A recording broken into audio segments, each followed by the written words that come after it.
ڕوقی شەرعی پێک هاتووە لە قورئان و ذکر.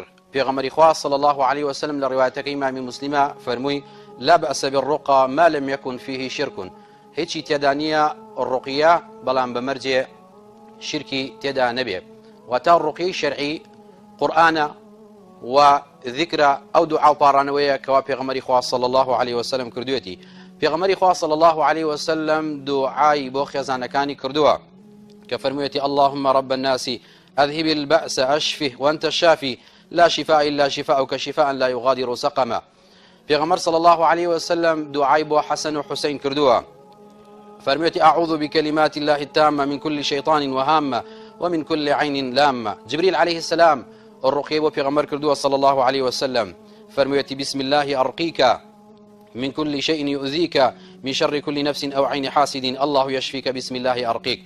أما همو أومان بۆ دەرکاکەوە پێغەمبەری خوا صلى الله عليه وسلم خۆی دوعای بۆ خێزانەکانی کردووە بۆ کچەزاکەی کردوویەتی و جبريل عليه السلام بۆ پێغەمبەری کردووە صلى الله عليه وسلم.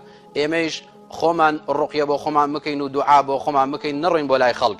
کاتێک تووشی سحر هاتی، کاتێک جن چووە گیانتەوە، کاتێک تووشی چاو هاتی چاو لێتیدا، ئەوە خۆت ڕوقیە بۆ خۆت بکە.